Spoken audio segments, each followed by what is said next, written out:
မြန်မာနိုင်ငံကကုလသမဂ္ဂအတွင်းဝင်ချုပ်ဖြစ်သွားတဲ့ဥတန့်အကြောင်းကိုနိုင်ငံခြားကစာရေးဆရာအမျိုးသမီးတယောက်ကရေးတယ်နော်ဥတန့်ဆိုတဲ့ထုတ်ပတ်တီကိုရေးတယ်ရေးပြီးတဲ့အခါကျတော့အဲ့ဒီစာအုပ်ထဲကပြင်စရာရှိရင်ပြင်ဖို့ဆိုပြီးတော့ဥတန့်ကိုစာအုပ်ကလေးစာမှုသွားပေးဒါလေးဖတ်ကြည့်ပါတဲ့ဖတ်ကြည့်ပြီးတော့ပြင်ပေးပါတော့ဆိုဥတန့်ကဘာပြောတော့ဆိုကျွန်တော်မဖတ်တော့ပါဘူးတဲ့ဘာဖြစ်လို့လဲဆိုတော့ကြာဒီရေးသားချက်တွေကျွန်တော်ပတ်သက်နေတာဖြစ်နေမှာဆိုလို့ကျွန်တော်မဖတ်တော့ပါဘူးတဲ့တစုံတစ်ခုကျွန်တော်မကြိုက်တာတွေ့လို့ပြင်လိုက်ရင်ကျွန်တော်ပါဝင်ပတ်သက်နေမှာဆိုလို့မဖတ်တော့ပါဘူးဆိုဟိုမျိုးသည်ပြီးရဘာပြောတော့ဒါ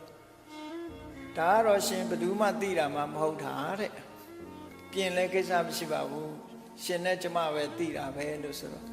ကျွန်တော်သိတယ်လေတဲ့သူကပြောတာဘယ်သူမှမသိလဲကျွန်တော်သိတယ်လေတဲ့ဟောဒီစကားဟာရသော်ဘုရားဟောတဲ့အထက်မှာပါတာတယ်သူဟာဗုဒ္ဓဘာသာတယောက်ဆိုတော့ဘုရားရဲ့အဆုံးအမတွေကိုနားထောင်ထားပြီးသားစာဖတ်ထားတဲ့ပုဂ္ဂိုလ်တယောက်ရသော်ဘုရားဘယ်လိုဟောတော့နတ္ထိလောကေရဟောနာမပါပကမ္မံပကရုပတောမဟုတ်တာလှုပ်တဲ့ပုဂ္ဂိုလ်တယောက်လောကမှာစိတ်ကြွယ်ရဆိုတာမရှိဘူးတဲ့အတ္တတေပုရိသဇာနာတိယတိကာဟတိဝနာဝကိုလှုပ်တာမလှုပ်တာသူများမသိခြင်းထားကိုသိနေတယ်ကိုသိနေတယ်ဆိုတဲ့ကကွယ်ရမဟုတ်တော့ဘူးလေဟောကိုသိနေတယ်လေကိုသိနေတာကိုကပေါ်နေပြီလေထင်တာလူတွေကဘယ်သူမှမသိဘူးငါလှုပ်တာဘယ်သူမှမသိဘူးလို့ဒီလိုထင်လောက်တယ်ကိုသိနေတာကိုကမလုံဘူးလို့ဒီလိုဆိုလို့ဒါကြောင့်မို့မြတ်စွာဘုရားဂုဏ်တော်ထဲမှာအရဟံဆိုတဲ့ဂုဏ်တော်ဟာအရဟစိတ်ကြွယ်ရမှတောင်မဟုတ်တော့မလုပ်ဘူးတဲ့အပြစ်ရှိတဲ့အလုပ်ဆိုလုံးဝရှောင်လူရှိသူရှိမှ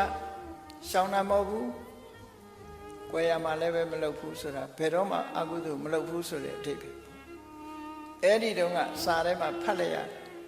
ဘယ်သူမှသိတာမဟုတ်ပဲဘယ်သူမှသိတာမှတ်လို့ဆိုကျွန်တော်သိတယ်လေတဲ့သူပြောတဲ့စကားတစ်ခေါက်ပဲပြောလိုက်တာ